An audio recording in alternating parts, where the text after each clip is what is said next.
पूरी दुनिया में जो इस जमीन पर जिंदा है, इस दुनिया में जिंदा है, 1 लाख रुपया महीना का इनकम करता है। जैसे भी हो, जिस तरह से भी हो, मतलब 1 लाख रुपया महीना का इनकम उसका है। तो उसे सालाना 50 रुपया देना है। 1 लाख रुपया महीना इनकम करने वाले को साल में 50 रुपया अख्तर बाबा को देना है।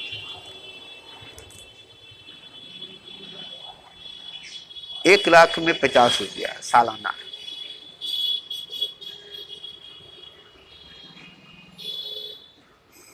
साल में एक बार, साल भर का टोटल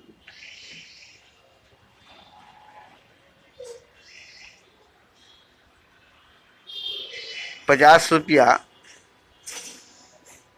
12 लाख में देना है। साल भर की कमाई 12 लाख की हुई तो उसमें से 50 रुपया निकाल करके अख्तर बाबा को देना है। ये उसको देना होगा। ये भीख नहीं है, ये दान नहीं है। ये भीख नहीं है, ये दान नहीं है। ये अख्तर बाबा का पैसा है और ये हराम का नहीं है, हलाल का है, हक है, नाजायज नहीं है। इस जमीन पर रहने वाले, इस दुनिया में रहने वाले, 1 लाख रुपया महीना का इनकम करने वाले, साल में 12 लाख रुपया कमाने वाले 50 रुपया महीना देंगे अख्तर बाबा को। ये देना उनके लिए कोई मुश्किल नहीं है। भीख भी अगर दोगे तो साल में तुम्हें जोड़कर देखो कितना भीख देना पड़ेगा। तो हम भिखारी नहीं है, भिखमंगे नहीं है। हमारा पैसा हर लखपति, लाख रुपया महीना कमाने वाले के पास महीना 4 रुपया निकलता है। 4 रुपया महीना, हफ्ता 1 रुपया, 1 रुपया हफ्ता, 52 हफ्ते का 50 रुपया, हफ्ता में 1 रुपया, महीना में 4 रुपया, साल में 50 रुपया। 1 लाख रुपया महीना कमाने वाले के पास निकलता है। और ये पैसा अगर वो नहीं देता है तो इससे मेरा कुछ होगा नहीं। 50 रुपया साल में नहीं देगा तो इससे मेरा क्या होगा। मगर यही 50 रुपया उसके लिए जहर बन जाएगा। उसकी कमाई में, उसकी जिंदगी में बहुत बड़ी नुकसान का जरिया बन जाएगा। यही 50 रुपया, यही 50 रुपया। जैसे एक कतरा जहर पूरी जिंदगी को खत्म कर देता है, इसी तरह से 1 रुपया हफ्ता, 4 रुपया महीना, 50 रुपया सालाना, 1 लाख रुपया महीना कमाने वाले के पास अख्तर बाबा का हक बनता है, हक बनता है। जमीन पर रहने की वजह से, इस दुनिया में रहने की वजह से, 1 लाख रुपया महीना कमाने की वजह से, जैसे सरकार को टैक्स देते हैं, ऐसे ही अख्तर बाबा को 1 लाख रुपया महीना आमदनी होने पर हफ्ता में 1 रुपया, महीना में 4 रुपया, साल में 50 रुपया देना पड़ेगा। और ये कोई धमकी नहीं है, ये कोई डरावने की बात नहीं है, ये चेतावनी है। अब इस हिसाब से अगर महीना 1 लाख रुपया का इनकम है तो सालाना 50 रुपया देना पड़ेगा। लेकिन 1 लाख से ज्यादा इनकम है, जब तक 2 लाख की इनकम नहीं होगी, 1,90,99 रुपया 99 पैसा अगर हुआ तो 2 लाख में 1 रुपया की नहीं, 1 पैसे की कमी अगर हो गई, 1 पैसा की कमी 2 लाख में अगर हो गई, तो 2 लाख का नहीं देना पड़ेगा, 1 लाख का ही देना पड़ेगा। हफ्ता में 1 रुपया, महीना में 4 रुपया, साल में 50 रुपया। लेकिन अगर 2 लाख हो गया, अब 2 लाख हो गई, तब उसे हफ्ता में 2 रुपया 2 लाख का, महीना में 8 रुपया 2 लाख का, और साल में 100 रुपया 2 लाख का देना पड़ेगा। इस तरह से हर 1 लाख में जब जब 1 लाख होगा,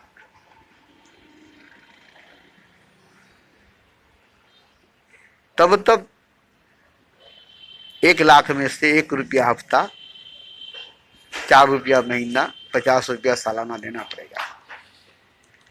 ऐसे ही हिसाब होगी। 1 लाख के बाद आप 1,90,000, 1,99,099 पैसा का इनकम है, तो आपको नहीं देना है 2 लाख का, क्योंकि 2 लाख नहीं हुआ है। 1 पैसा 2 लाख में कम होने से आपको सिर्फ 1 लाख का ही देना पड़ेगा। 1 रुपया हफ्ता, 4 रुपया महीना, 50 रुपया सालाना। तो इस तरह से लखपतियों के पास, लाख रुपया महीना कमाने वाले के पास हर महीना 4 रुपया, हर हफ्ता 1 रुपया, हर साल 50 रुपया अख्तर बाबा का निकलता है, जो जायज है, हक है, हराम नहीं है, भीख नहीं है, दान नहीं है। इस जमीन पर रहने की वजह से, इस दुनिया में रहने की वजह से, 1 लाख रुपया इनकम करने की वजह से देना ही पड़ेगा, देना ही पड़ेगा। अगर नहीं दिया तो जिंदगी में यही 1 रुपया हफ्ता, 4 रुपया महीना और 50 रुपया सालाना जिंदगी में जहर घोल लेगी। बड़ी भारी बीमारी या बहुत भारी नुकसान या बहुत बड़ी हादसे का शिकार होना पड़ेगा। इसमें कोई दुआ, कोई दवा, कोई ताबीज, कोई खुदाई ताकत, कोई खुदाई मदद काम नहीं करेगी। ये मेरा दावा है, ये मेरी चैलेंज है। मैं अख्तर बाबा खुद हूँ, मैं खुद अख्तर बाबा बोल रहा हूँ।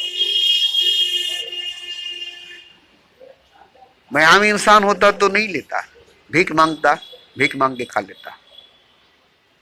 मगर अख्तर बाबा हूँ, मेरा एक मकाम है, एक मर्तबा है।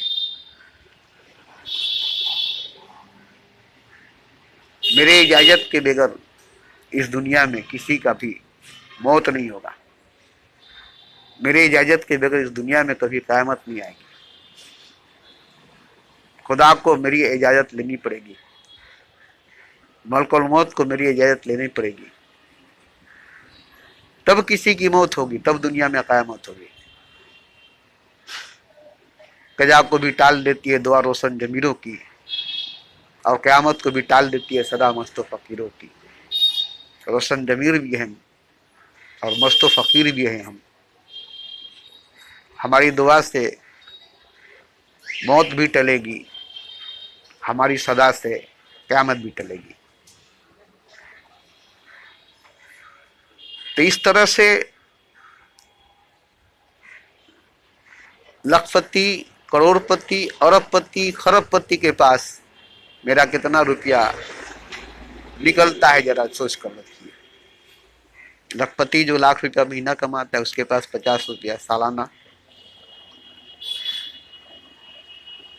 4 रुपया महीना, 1 रुपया हफ्ता के हिसाब से हर महीना 4 रुपया, हर हफ्ता 1 रुपया, हर साल 50 रुपया, 1 लाख रुपया महीना कमाने वाले के पास मेरा निकलता है, मतलब अख्तर बाबा का निकलता है। ये नाजायज नहीं है, ये मेरा हक है, नाहक नहीं है, ये हराम नहीं, हलाल है। और इस तरह से जो लोग करोड़ रुपया कमाते हैं, तो उनके पास भी इसी हिसाब से निकलेगा। हिसाब करके देखें, ब्लॉक ब्लॉक ब्लॉक फोन करे बोलो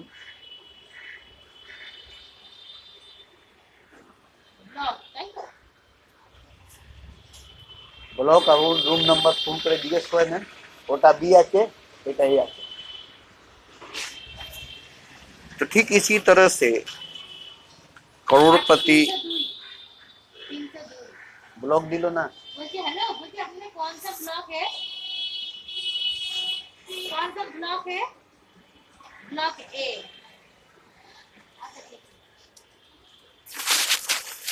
तो ठीक इसी हिसाब से अगर कोई करोड़ रुपया महीना का इनकम करता है, 1 करोड़ में उसको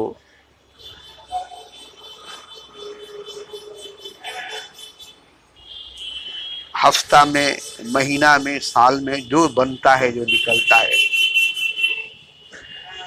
वो उसको देना पड़ेगा करोड़पति को।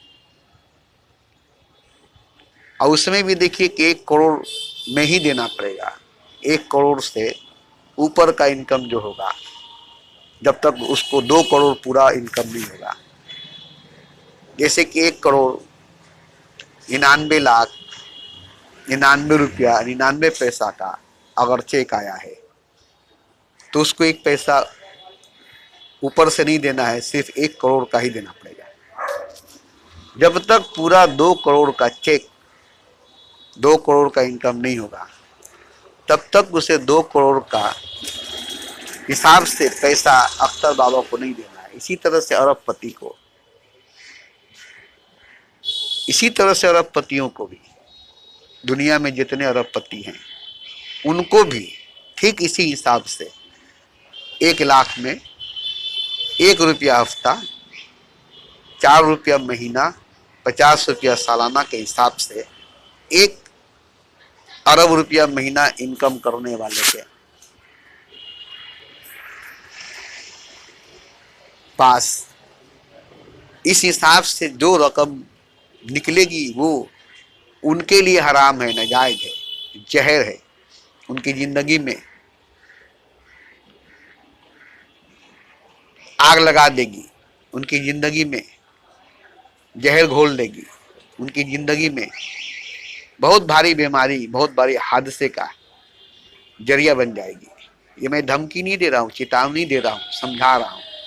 मेरा पैसा है, मैं इसका हकदार हूँ। मैं जिस मकाम पर, जिस मर्तबे पर हूँ, उस हिसाब से मैं ले रहा हूँ पूरी दुनिया से। पूरी दुनिया के लखपति, करोड़पति, अरबपति, खरबपतियों से देना पड़ेगा। और ऐसे ही जो 1 खरब रुपया का इनकम कमाने वाले हैं, उनको भी 1 खरब में ही, जब उनका 1 खरब रुपया का इनकम होगा, तो लाख तो हो रहा है तो लाख के हिसाब से देंगे, करोड़ हो रहा है करोड़ के हिसाब से देंगे, अरब हो रहा है तो अरब के हिसाब से देंगे, और जब 1 खरब होगा तो उस हिसाब से वो देंगे। मगर हर 1 लाख के हिसाब से लखपति, करोड़पति, अरबपति, खरबपति को देना ही पड़ेगा। 1 लाख रुपया में से 1 रुपया हफ्ता, 4 रुपया महीना, 50 रुपया सालाना अख्तर बाबा को देना पड़ेगा। दुनिया के किसी कोने में इस जमीन पर हैं, जिंदा हैं, 1 लाख रुपया महीना कमाने वाले हैं। उस हिसाब से कोई 1 लाख, कोई 2 लाख, कोई 3, 4, 5, 10 लाख कमाता है, तो उसको ठीक उसी हिसाब से हर महीना या हर हफ्ता या हर साल में अख्तर बाबा को देना पड़ेगा। ये उसका पैसा नहीं है, ये उसके लिए जहर है। उसकी जिंदगी में, उसके पैसे में आग लगा देगी, जिंदगी बर्बाद कर देगी। खुदकुशी, आत्महत्या, एक्सीडेंट की नौबत आ जाएगी, बहुत भारी बर्बादी। जिससे वो ज़्यादा मोहब्बत करता है, जिससे वो ज़्यादा प्यार करता है, जिसको अपने जान से ज़्यादा मानता है, उसी पर ये आँच आएगी, जो उसके लिए सबसे अजीज होगा। जो उसके लिए जान से बढ़कर होगा, उसी पर इसका असर करेगी, उसी पर इसका असर करेगी। और ये झूठ बात नहीं है।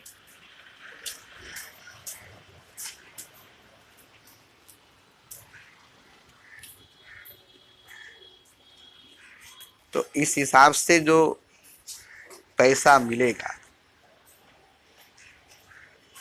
उसकी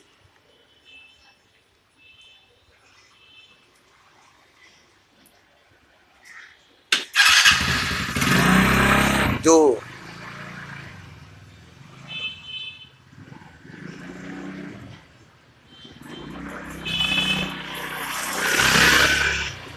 उसकी जो हम खर्च करेंगे, उस पैसे को जो खर्च करेंगे वो पूरी दुनिया की भलाई के लिए, पूरी दुनिया को बचाने के लिए, जिससे पूरी दुनिया पर कोई मुसीबत नहीं आएगी, कोई आफत नहीं आएगी, किसी पर कोई बुरा वक्त नहीं आएगा।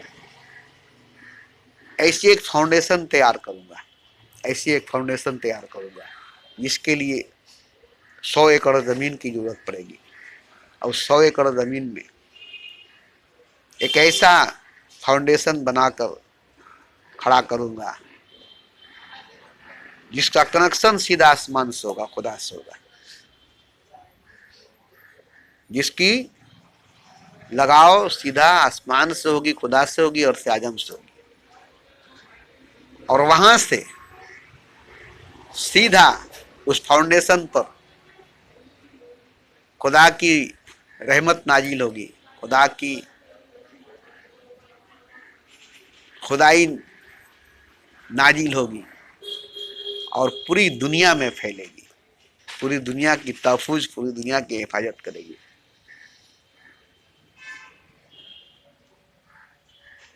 क्योंकि मैं आज के दौर में, अभी के दौर में जिस मकाम पर हूँ, जिस बुलंदी पर हूँ, वहां से मैं देखता हूँ पूरी कायनात को, सारे मखलूक़ात को, हर शय, हर प्राणी, हर जीव को। तो सब के सब एक नजर आता है और वो एक खुदा है, वो एक खुदा है जो पूरी कायनात में अकेला तन्हा नजर आता है, जिसको मैं रोज देखता हूँ, उस जगह से, उस मकाम से, उस बुलंदी से। तो चारों तरफ, हर तरफ तू ही तू है, तेरा जलवा चारों सू है, यही मंजर, यही नजारा तो मैं देखता हूँ। खुदा के सिवा कुछ नहीं, खुदा के सिवा कोई नहीं, सिवाय खुदा के कुछ नहीं, सिवाय खुदा के कोई नहीं। उस बुलंदी पर, उस मकाम पर, उस ऊंचाई पर से बैठकर मैं देखता हूँ और मुझे दिखाई देती है।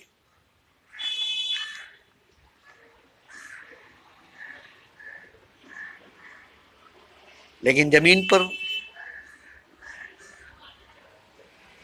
बैठकर मैं देखता हूँ तो यहाँ पर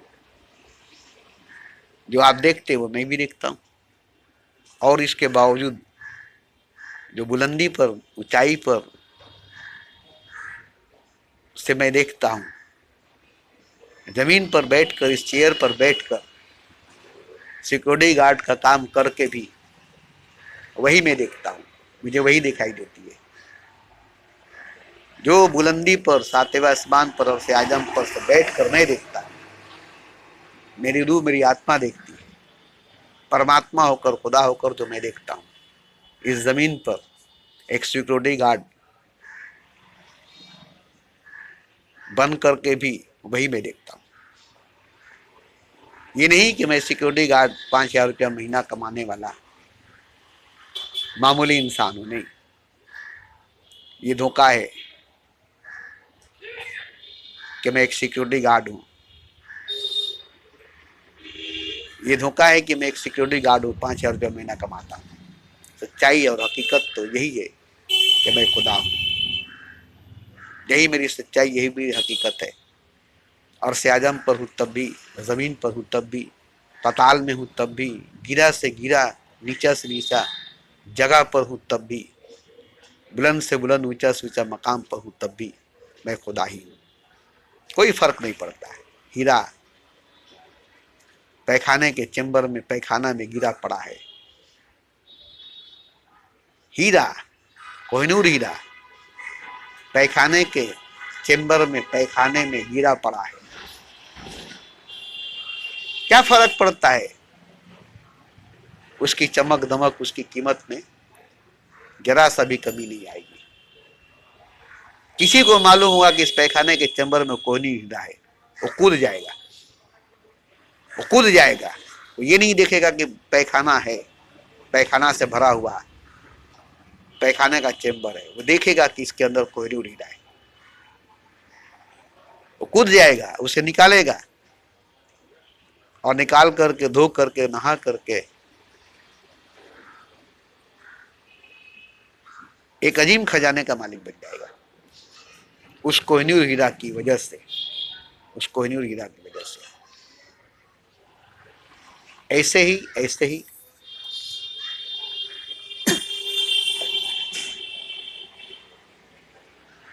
अभी 2005 नहीं बल्कि 2050 की बात है। ये मैसेज मुझे मिल रही है कि 2050 के बाद की दुनिया की हालत कैसी होगी। इतनी बुराई बढ़ गई है, इतनी झूठ बढ़ गई है, हद से ज्यादा, हद से ज्यादा। तो 2050 के बाद से दुनिया की क्या हालत होगी, इसे हम कैसे बचाएंगे पूरी दुनिया को? ये मैसेज मुझे मिल रही है नेचर से, कुदरत से, खुदा से। इस दुनिया की जो दशा है, जो हालत है, बद से बदतर। देखने में तो खूबसूरत है, आलीशान बंगला, एक से एक फ्लाईओवर, मेट्रो ट्रेन, हवाई अड्डे, एक एक साथ 6-6, 10-10 गाड़ी चलने वाले रास्ते बन रहे हैं। कितनी विकास, कितनी तरक्की हो रही है, लेकिन ये विनाश की तरफ जा रही है, बर्बादी की तरफ जा रही है, ये खाई की तरफ जा रही है, ये कयामत की तरफ जा रही है। 14 सदी कयामत का आसार है, आसार है कयामत, 14 सदी है। यहां से कयामत का आसार होगी, कयामत की शुरुआत होगी। तो 2050 से इसकी शुरुआत होगी। हमसे पूछा जा रहा है क्या करें हम। हमने कहा कि परिवर्तन, बदलाव, चेंजिंग, युग की, नए युग की आमद, नए दौर की आमद जरूरी है, जरूरी है, जरूरी है। अब इस पुराने युग को, पुराने ढांचे को गिराना होगा, पुराने लोगों को मारना होगा, मिटाना होगा। 95% लोग गलत हैं, 5% लोग सही हैं, 5%, 95% गलत हैं, रॉन्ग हैं, 5% राइट हैं, सही हैं। आप बताइए तो, महाभारत में 5 पांडु थे और 100 कौरव सेना थे। एक तरफ कौरव सेना थी, एक तरफ 5 पांडु थे। तो 5 पांडवों को बचाने के लिए कौरव सेनाओं को मारना पड़ा, जिसमें भीष्म पितामह थे, द्रोणाचार्य थे, अश्वत्थामा था, कर्ण था और राक्षस भी थे, दुर्योधन भी था, धृतराष्ट्र भी था, उसकी पत्नी अंधी शक्ति की मालिक शिव भक्तिनी भी थी, आंख खोलकर दुर्योधन को अपना शक्ति दान भी की थी, पूरा शरीर को वज्र बना दी थी, लोहा बना दी थी, मगर सब बेकार हो गया। दुर्योधन मारा गया, कर्ण मारा गया, भीष्म पितामह मारा गया, द्रोणाचार्य मारा गया, और वो भी ऐसे मारे गए कि लोग सोचे भी नहीं थे कि इस तरह से मारे जाएंगे। भीष्म पितामह को कोई मार ही नहीं सकता था, द्रोणाचार्य को कोई मार ही नहीं सकता था, कर्ण को कोई मार ही नहीं सकता था, मगर ये लोग गाजर मूली की तरह मारे गए। ये लोग सोचे भी नहीं थे कि हम इस तरह से मारेंगे, मार जाएंगे, हम इस तरह से हार जाएंगे। और कृष्ण ने जो चाल चली, हाथ भी नहीं उठाया, हथियार भी नहीं उठाया, और अर्जुन का साथ भी नहीं दिया, सारथी बनाता, रथ चलाता था, पांडवों का साथ भी नहीं दिया, सबके बीच में रह करके, समय को रोक करके अर्जुन को दिव्य दृष्टि दिया और पूरा अपने रूप का दर्शन करा दिया और ज्ञान भी दिया। उसके बाद महाभारत का युद्ध का बिगुल फूंक दिया, और ऐसा हुआ कि 5 पांडु तो बच गए। इन 5 पांडुओं को बचा करके सभी कौरवों को, 100 पुत्रों को मरना पड़ा, मारना पड़ा। तो कृष्ण ने फैसला किया कि पांडुओं को बचाना पड़ेगा। हालांकि पांडु भी सही नहीं थे, गलत थे। जुआ में युधिष्ठिर अपने पत्नी तक को हार गया, कहां से सही था। मगर देखे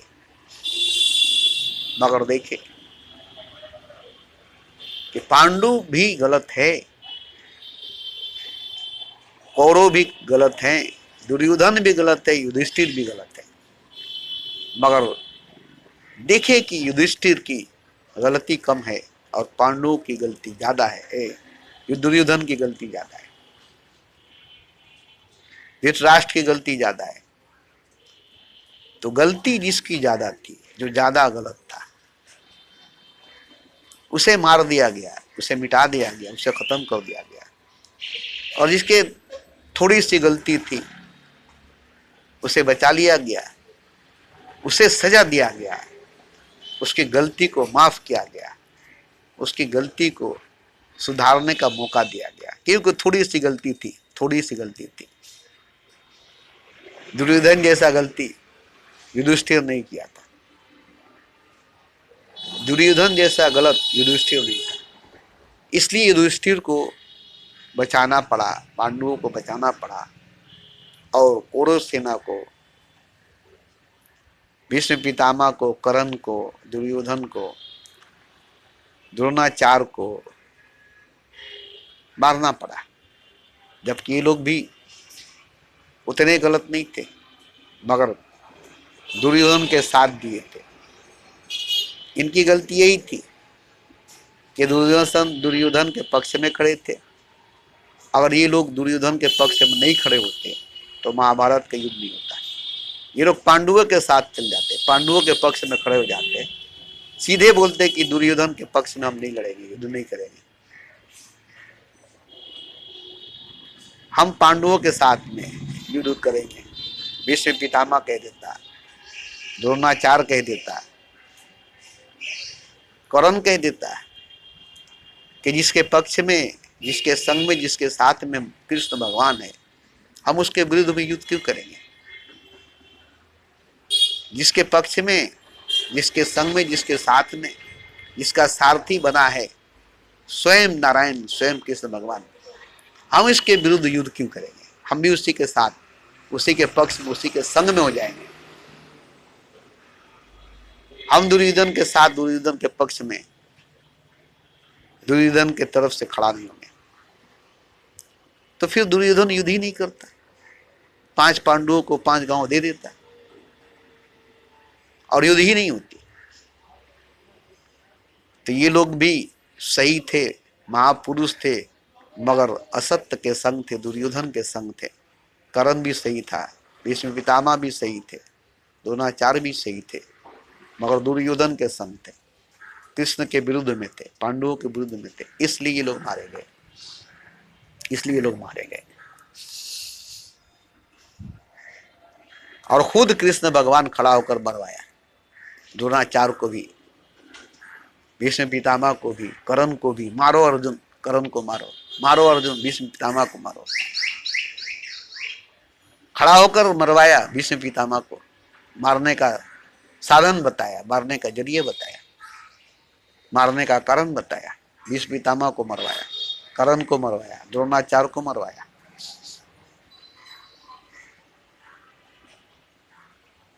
कोई शस्त्र नहीं उठाया, कोई हाथ नहीं उठाया, फिर भी अपना चमत्कार दिखाया, अपना चमत्कार दिखाया और कौरव सेना को परास्त कराया। पूरे कौरव सेना को जड़ से उखाड़ कर फेंक दिया और नए दौर का आरंभ किया। नया दौर, नया युग, नया जमाना लेकर आया। तो यही नियति है, समय की मांग यही है, वक्त की मांग यही है। 2050 से इसकी शुरुआत हो जाएगी। 2050 से इसकी शुरुआत हो जाएगी।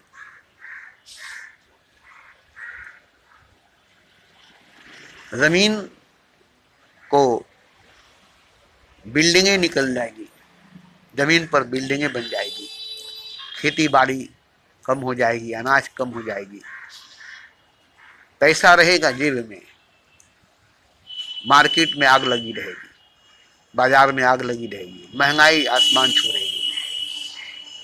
अमीरों का भी हालत बुरा होगा, गरीबों का तो जो हालत होगा होगा, अमीरों का भी हालत बुरा होगा। आमदनी खत्म हो जाएगी, आमदनी का जरिया खत्म हो जाएगी। मिल, कारखाने, मॉल, दुकानें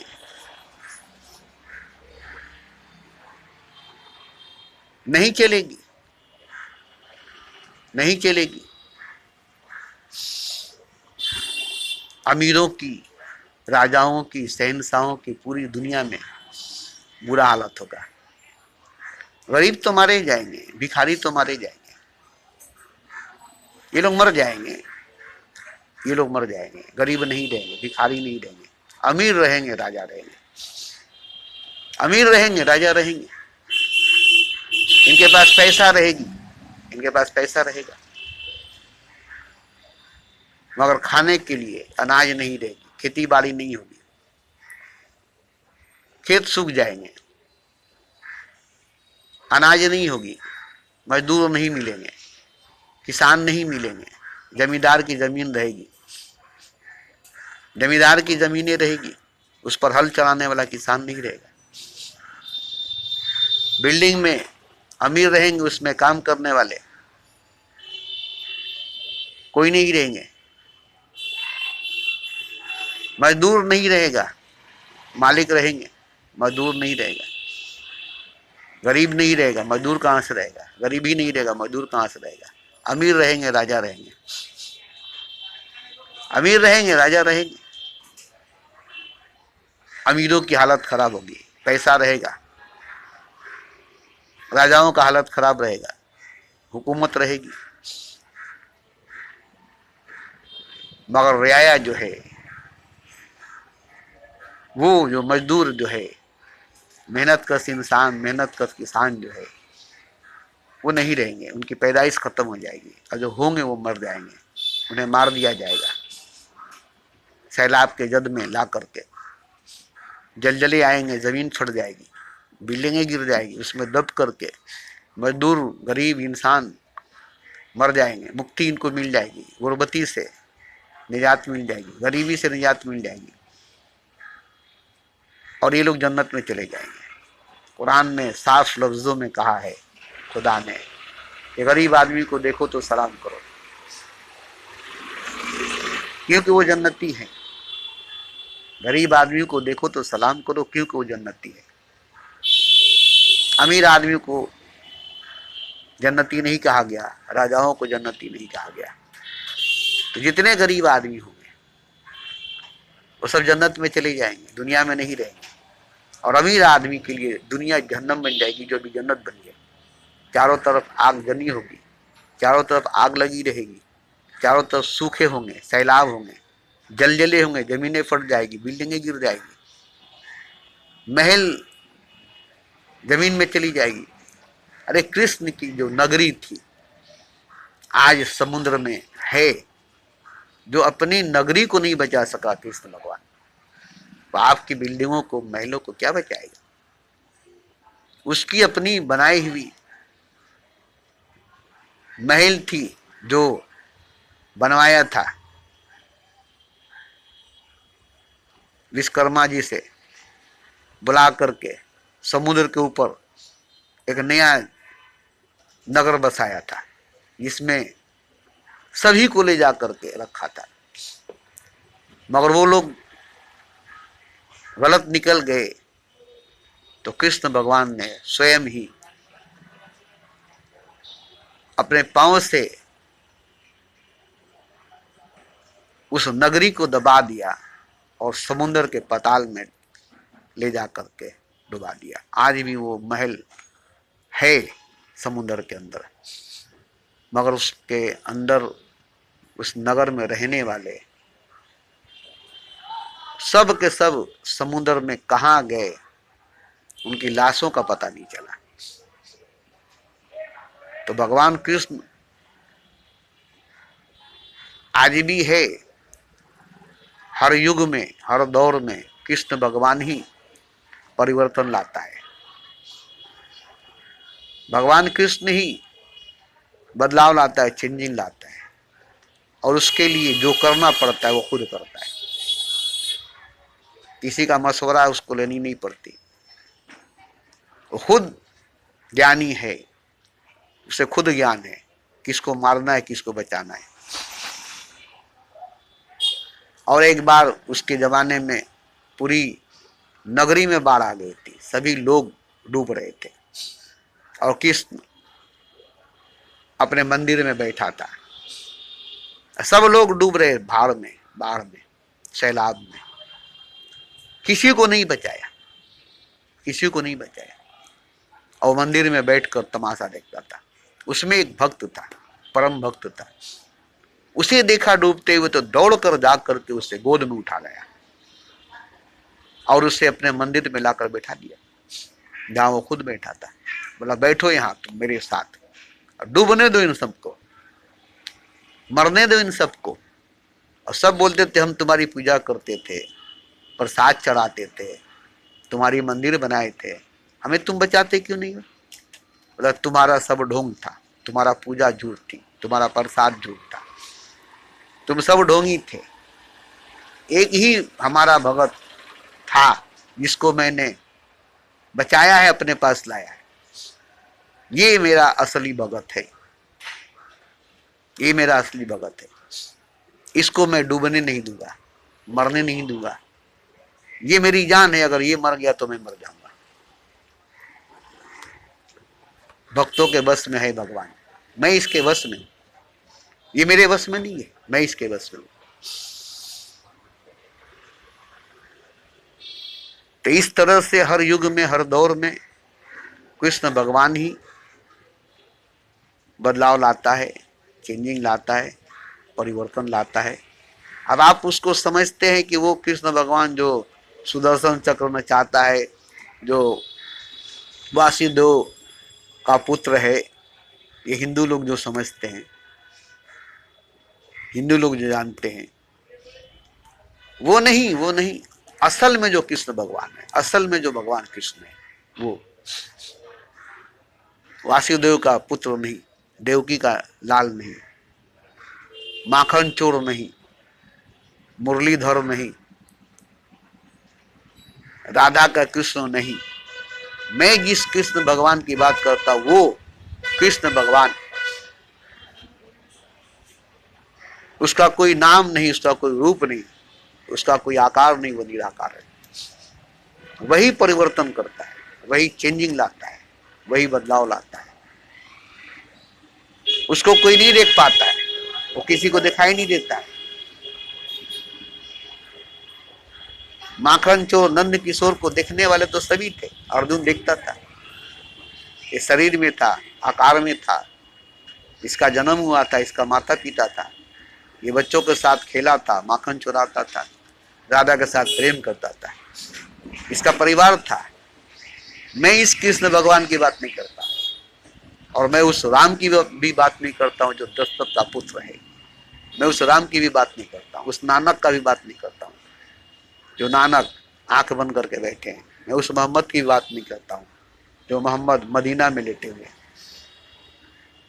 मैं जिस मोहम्मद की बात करता हूँ, जिस नानक की बात करता हूँ, जिस राम जिस कृष्ण की बात करता हूँ, वो एक ही है, वो एक ही है, वो एक ही है।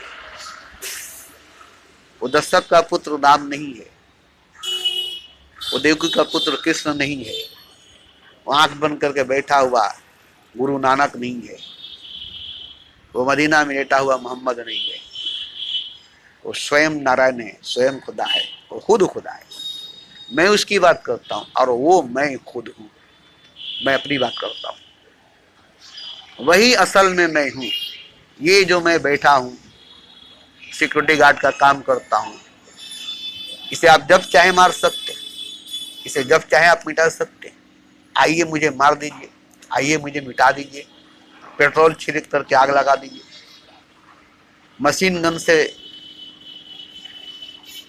पूरे मशीन गन की गोली मेरे सीने में उतार दीजिए, इसको खत्म कर दीजिए। ये मैं नहीं हूं, ये मैं नहीं हूं, ये मैं नहीं हूं। मैं वही हूं जो असल में भगवान है, असल में खुदा है, जो निराकार है,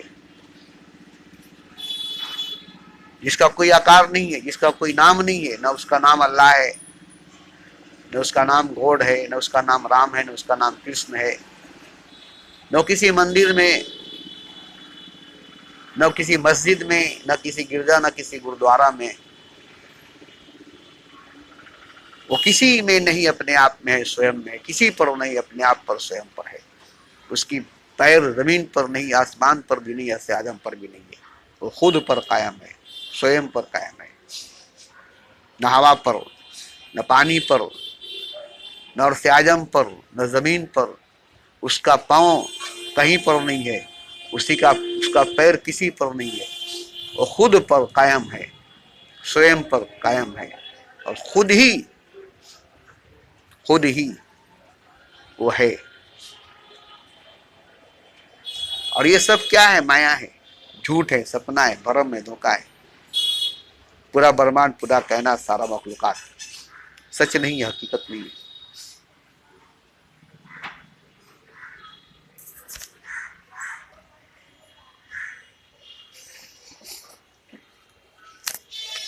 सच नहीं, हकीकत नहीं, जिसको सब सच मानते, जिसको सब हकीकत मानते,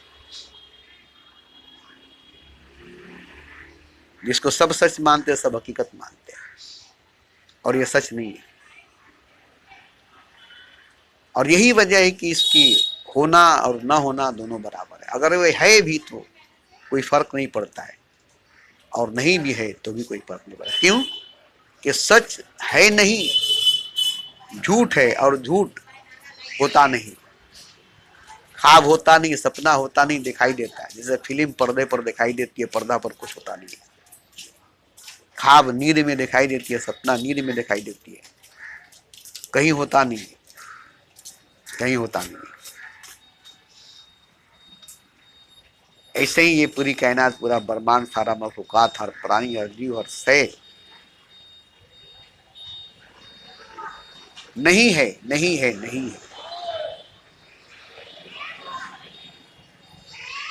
ये नहीं कि है, ये नहीं कि है। क्यों? कि हकीकत है, सच है।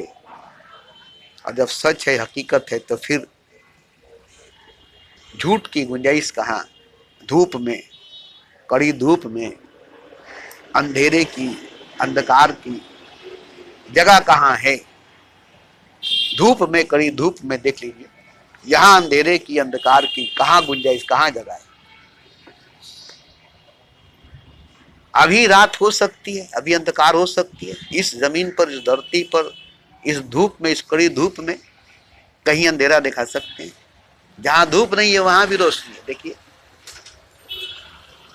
जहां धूप है वहां तो रोशनी ही रोशनी है, जहां धूप नहीं है वहां भी रोशनी है। देखिए, दीवार पर धूप नहीं है, उस बिल्डिंग पर धूप नहीं है, मगर रोशनी है, उजाला है, दिखाई देती है।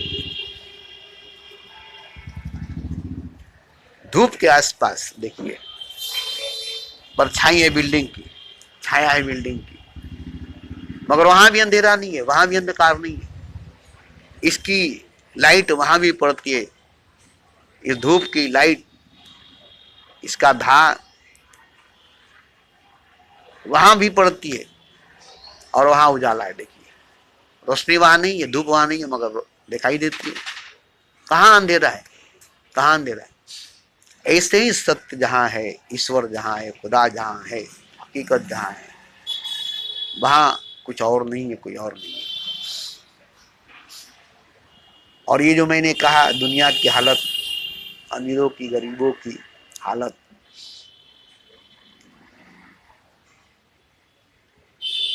ये जो मैंने कहा,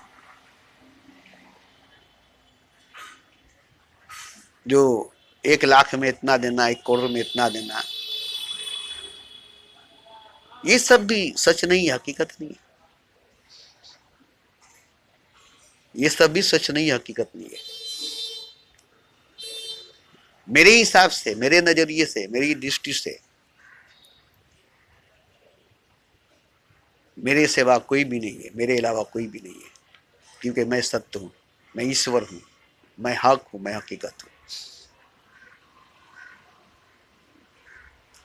है कोई अगर, है अगर कोई, तो मैं तो हूं, मैं तो हूं। मेरे सामने, मेरे आगे आकर, मेरे आंख में आंखें डालकर अपने होने का सबूत दे दे, अपने होने का सबूत दे दे कि मैं हूं, साबित कर दे कि मैं हूं। मेरे सामने, मेरे आगे बैठकर, मेरी आंखों में आंखें डालकर ये साबित कर दे कि वो है, और मैं साबित कर दूंगा कि कोई नहीं है, कुछ नहीं है सिवाय मेरे, सिवाय मेरे। मैं ही मैं हूं, मैं ही मैं हूं, दूसरा कोई नहीं। मुझको देखोगे जहां तक, मुझको पाओगे वहां तक, रास्ते से कारवां तक, इस जमीन से आसमां तक, मैं ही मैं हूं, मैं ही मैं हूं, दूसरा कोई नहीं। ये सच्चाई, ये हकीकत अटल है, इसे कोई काट नहीं सकता, इसे कोई झुटला नहीं सकता, क्योंकि कोई है नहीं, कौन काटेगा? कोई है नहीं, कौन झुटलाएगा? मेरे सिवा कोई नहीं है, मेरे सिवा कुछ भी नहीं है, मैं ही अकेला, मैं ही तन्हा हूं, हर जगह, हर तरफ मैं ही मैं हूं, मैं ही मैं हूं। मेरा जलवा, मेरा चेहरा 400 है, हर जगह, हर तरफ तू ही तू है, तेरा जलवा, तेरा चेहरा 400 है। ये मैं रोज जो बोलता हूं, किसे बोलता हूं, किसको बोलता हूं? अपने आप से बोलता हूं, अपने आप को बोलता हूं। ये मैं जो रोज बोलता हूं, किससे बोलता हूं, किसको बोलता हूं? किसी और से नहीं, किसी और को नहीं, खुद से कहता हूं, खुद को कहता हूं, क्योंकि मैं खुद ही हूं। मैं देखता हूं, मैं देखता हूं कि मैं हूं और कोई नहीं है, मैं हूं और कुछ भी नहीं है। और मैं अपने आप से बोलता हूं, मैं अपने आप को बोलता हूं। ये नहीं कि मैं किसी से बोलता हूं, मैं किसी को बोलता हूं, कोई सुनेगा, रोज वीडियो बनाकर छोड़ देता हूं।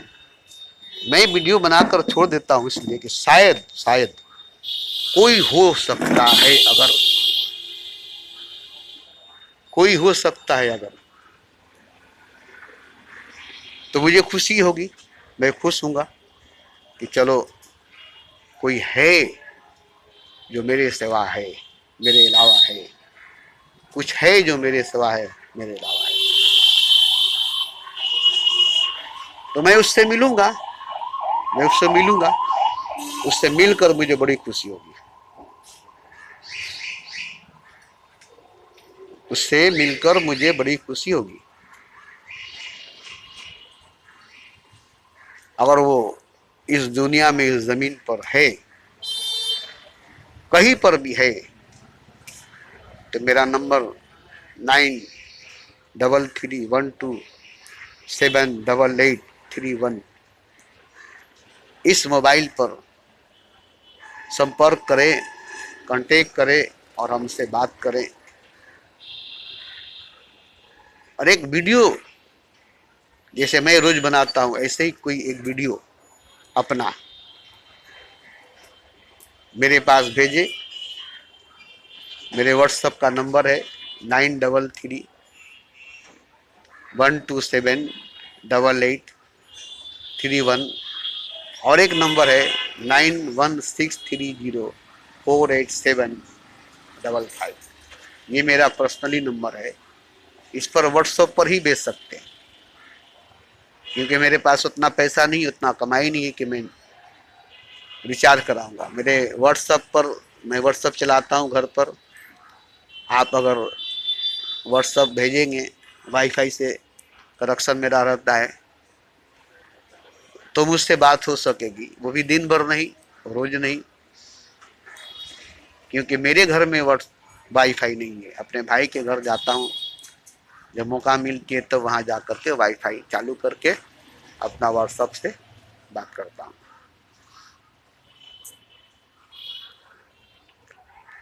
तो देखिए, ये जो मैंने कहा है इसमें एक भी बात झूठ नहीं है। ये मत समझिएगा कि इसमें मैंने जो कहा है ये सब झूठ है। ये जो 1 लाख रुपया में 1 रुपया हफ्ता, 4 रुपया महीना, 50 रुपया सालाना देने की बात है, वो तो आपको देना ही पड़ेगा अगर आप 1 लाख रुपया महीना इनकम करते हैं तब। और इसी तरह से जितने करोड़पति, अरबपति, खरबपति हैं, उनके पास इस हिसाब से मेरा पैसा निकलता है। सब जोड़ बटोर कर देना पड़ेगा। पिछले कम से कम पिछले जब से मैं बाबा बना हूं तब से लेकर के, जब से मैं बाबा बना हूं तब से लेकर के, जब से मैं उस बुलंद मकाम पर पहुंचा हूं, बैठा हूं, तब से लेकर के जोड़ करके अगर सारी दुनिया के लोग दे पैसा, तो मेरे पास कितना पैसा होगा। और उस पैसे से मैं जो फाउंडेशन तैयार करूंगा वो दुनिया देखेगी। काबा को भी देखते हैं, मदीना को भी देखते हैं, है ना काबा, मदीना, और भी कई टेम्पल, कई मंदिरें, कई मसाजिदें हैं जो ज़मीन पर बनाई हुई है। मगर मैं ऐसा बनाऊंगा इन सब से अलग होगा। उसकी शक्ल, उसकी सूरत बिल्कुल ही अलग होगी, और वो सीधा अर्श आजम से जुड़ा होगा, खुदा से जुड़ा होगा। उस पर अर्श आजम से, खुदा से रहमतें नाजिल होगी, रहमतें नाजिल होगी।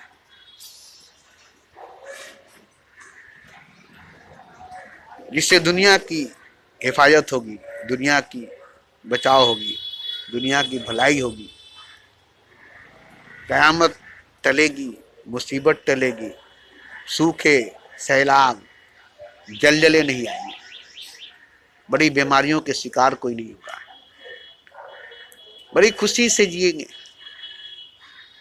बड़ी खुशी से जिएंगे।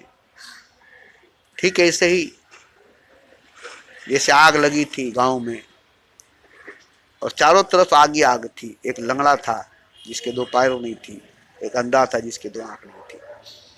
अंधा देख रहा था कि रास्ता है निकलने का, और उसके पास पाँव नहीं थी, वो चलकर जा नहीं सकता था। और लंगड़ा जिसके पास पाँव थी, उसके पास आंख नहीं था, वो देख ही नहीं सकता था, घूम फिर कर आग के तरफ ही जाता था। एक छोटा सा रास्ता थी जहां से वो निकल सकता था। ये आंख वाला जो लंगड़ा था जिसकी 2 पैर नहीं थी, उसकी 2 आंख थी, वो देख रहा था, मगर मजबूर था, उसके पाँव नहीं थे, उसके पैर नहीं थे। और लंगड़ा जो था उसका पैर था, उसका पाँव था, उसकी आंख नहीं थी। वो दौड़ रहा था, भाग रहा था, इधर जाता था आगी थी, इधर जाता था आगी थी। तब दोनों मिलकर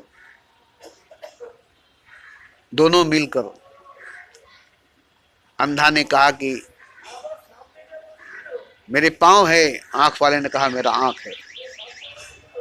मैं मजबूर हूं, आंख नहीं है, तुम मजबूर हो, पाँव नहीं है। तो चलो दोनों मिल करके हम इस मुसीबत से बचाएं अपने आप को। तो जो अंधा था वो लंगड़ा था, तो आंख वाला था वो लंगड़ा था, जो अंधा था वो पाँव वाला था। तो अंधा के कंधे पर आंख वाला बैठा। अंधे को आंख वाले ने कहा कि तुम मेरी बोझ उठाओ, तुम मेरा बोझ उठाओ और मुझे लेकर चलो, मैं जिधर कहता हूं, जहां कहता हूं, मुझे अपने कंधे पर बैठाओ। आंख वाले को अंधे ने अपने कंधे पर बैठाया और जैसे जैसे बताया, दायां चलो, बायां चलो, इधर चलो, उधर चलो, और वो कंधे पर लंगड़े को बैठाकर अंधा और लंगड़ा दोनों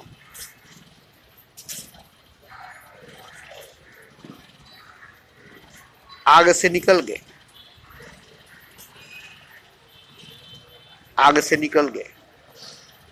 न लंगड़ा जलकर मरा, न अंधा जलकर मरा। आग लगी थी, एक रास्ता था और उस रास्ते से दोनों मिलकर एक साथ निकल गए। न कोई आगे निकला, न कोई पीछे निकला। इसी तरह से इस दुनिया में सभी अंधे हैं, आंख किसी की नहीं है। सभी मुर्दे हैं, जिंदा कोई नहीं है। सभी बेहोश है, होश में कोई नहीं है। सभी नशे में है, नशे के बगैर कोई नहीं है। मगर मैं नशे में नहीं हूं, मैं बेहोश नहीं हूं, मैं अंधा नहीं हूं, मैं मुर्दा नहीं हूं। इसलिए मैं पूरी दुनिया को बचा सकता हूं। मेरे पास वो शक्ति, वो पावर, वो ऊर्जा, वो इख्तियार है पूरी दुनिया को बचाने की, पूरी कायनात को बचाने की, मौत और क़यामत को टालने की। मेरे पास वो ताकत, वो पावर, वो ऊर्जा, वो इख्तियार है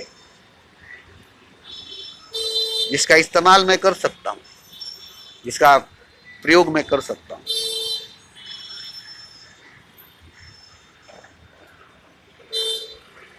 मगर किसको बचाऊंगा मैं?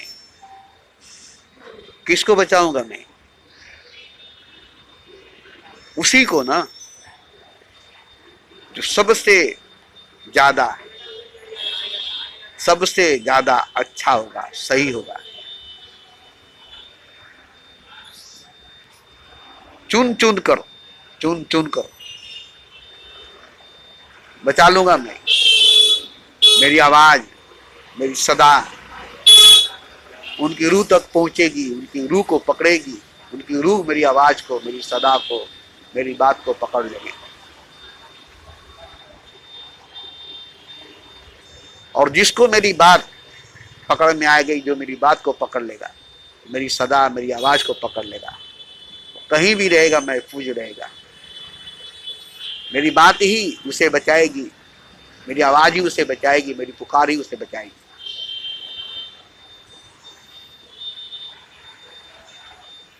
वो मेरी बात सुनकर, मेरी आवाज सुनकर, मेरी वीडियो सुनकर